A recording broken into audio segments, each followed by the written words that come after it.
After a grueling 2 years, The Lord of the Rings, The Rings of Power Season 2 has finally brought us back to Middle-earth. 3 of the titular Rings of Power were made, and it was revealed that Sauron isn't truly dead after all, leaving all of Middle-earth and beyond in limbo when Season 1 of Prime Video's epic, big-budget series came to an end.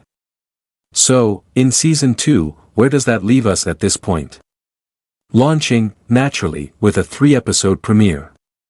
Now let's get started. Once a thorough and much-needed summary is completed, the first episode, Elven Kings Under the Sky, opens in the past, with an orc carrying out Sauron's crown and the man himself speaking to an assembly of orcs and Adar.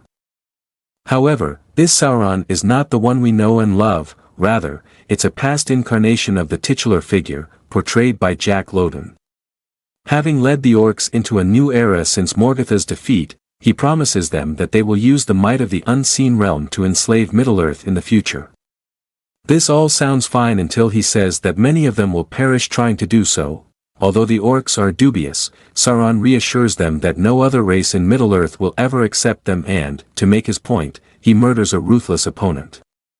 Taking matters into his own hands, Adar ascends to the throne and installs Sauron, even going so far as to demand that the orcs all recognize their new lord.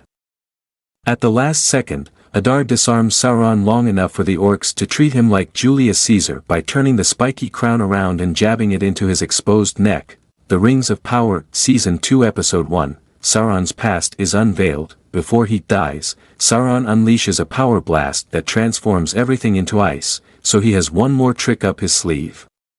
When Adar and the orcs awaken, Sauron has disappeared, leaving only his clothing in his wake. The orcs declare Adar their new leader instead, accepting the deed as completed. Not the attractive face of Charlie Vickers just yet, rather, the Dark Lord assumes the form of a thick, black fluid that trickles into a cave. There, he most likely spends eons as a dark pool, feeding on vanishing things until he gains enough strength to create a physical bulk. The mass, which resembles a swarm of black worms, emerges from the cave and descends into a valley, where it encounters an elderly woman walking by on a cart. It only takes one more slaughter for Sauron to change into the well-known character Halbrand. It's interesting to observe that the two definitely have similar coloring, though it's unknown how much his final victim influenced his new look, returning to human form. Sauron, who I will refer to as Halbrand in this guise, faces an isolated situation. He comes onto a party of humans traveling on the road who are fleeing orc raids in the Southlands.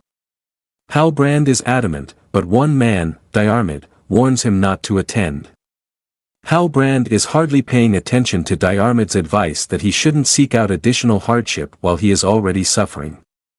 This is because Halbrand has seen that Diarmid is wearing a very recognizable symbol, the same heraldic that Galadriel finds him wearing when they are shipwrecked together.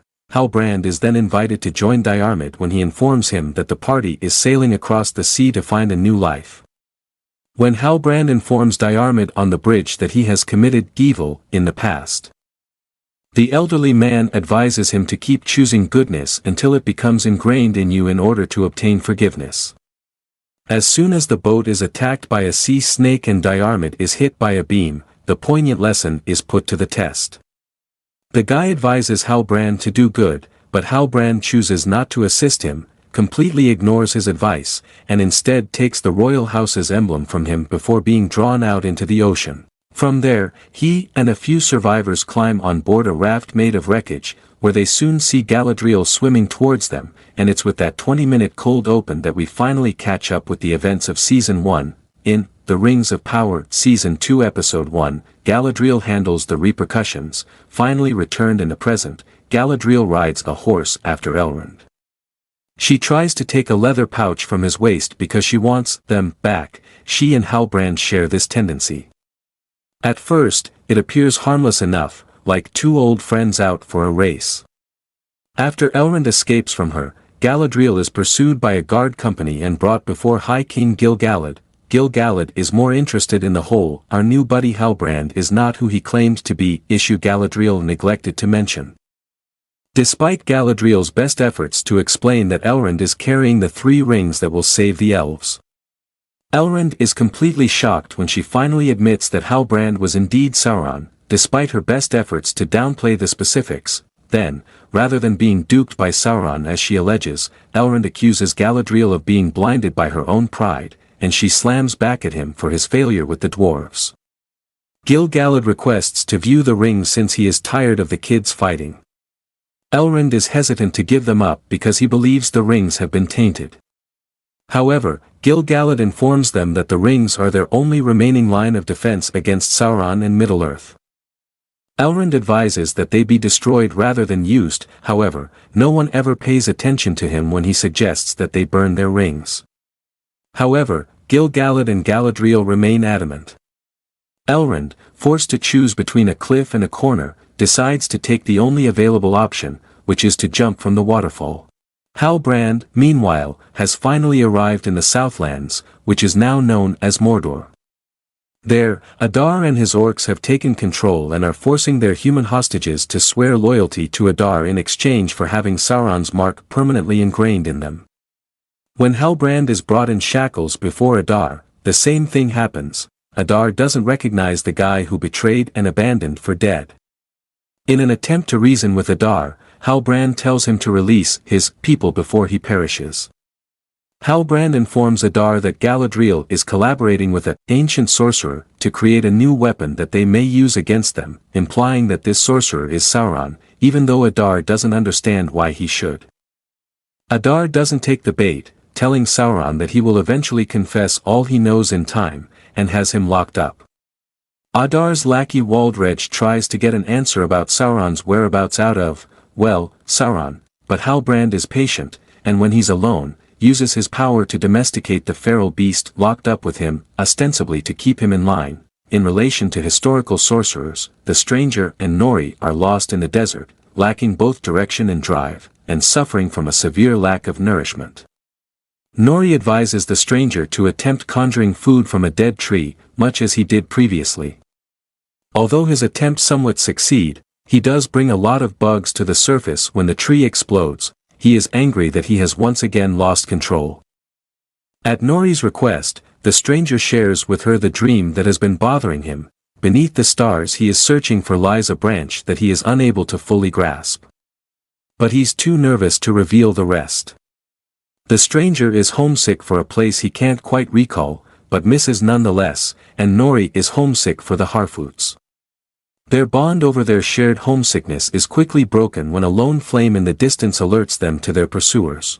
Gil-galad sends a messenger to Celebrimbor with the news that Halbrand is Sauron.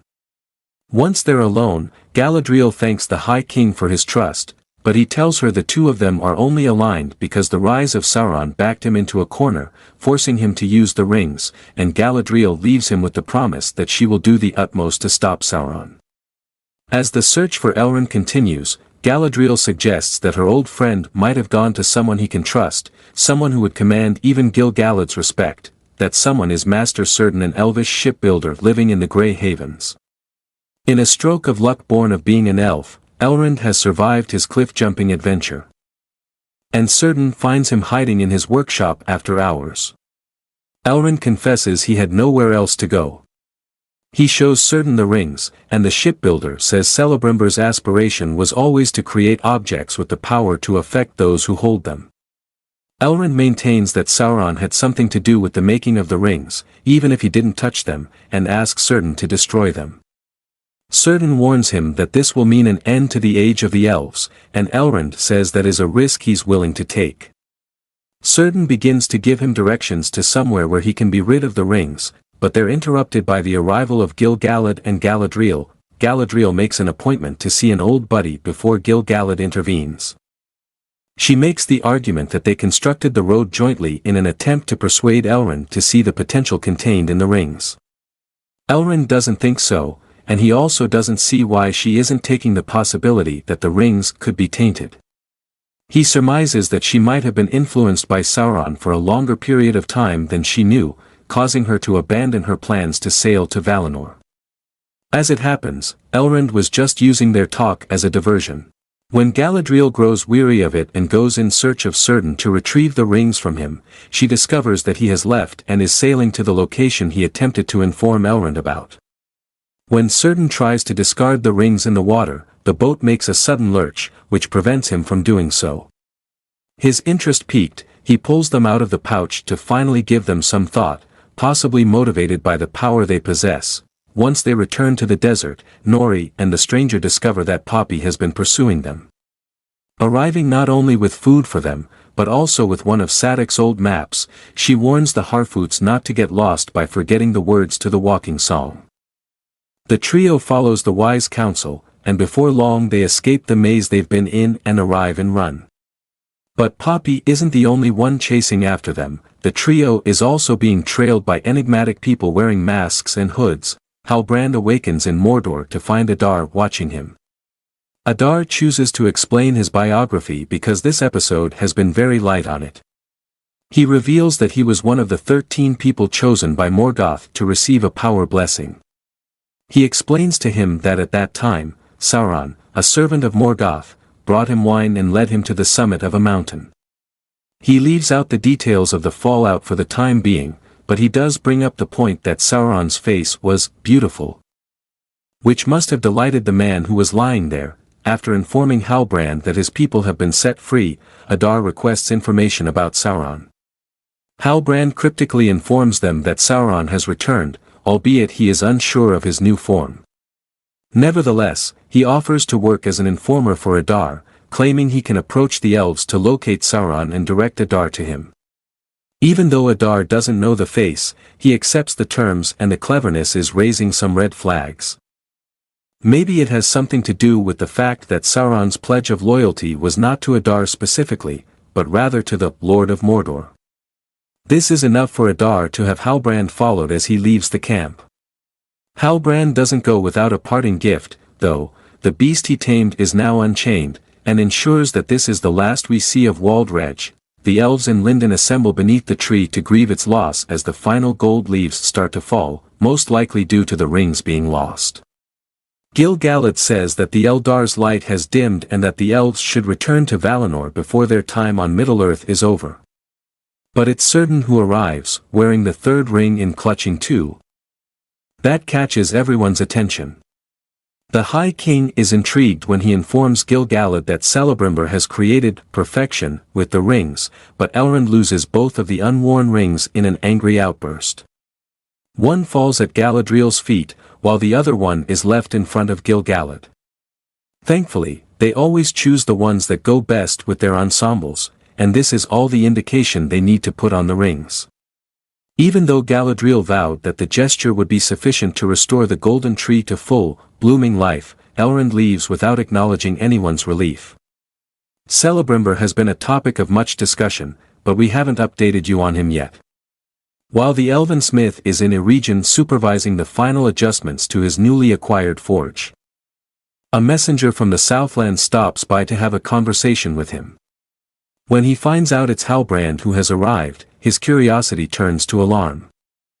The first 3 episodes of The Lord of the Rings, The Rings of Power, are streaming now on Prime Video. That's the end. Unlock the secrets of storytelling through our video, our YouTube channel's guide to the art of cinema. Join us as we delve into the narratives, the characters, and the sheer enchantment that movies bring to our lives. From script to screen, we've got it all covered. Join us as we analyze, critique, and appreciate the magic of movies. Subscribe to our channel for more videos.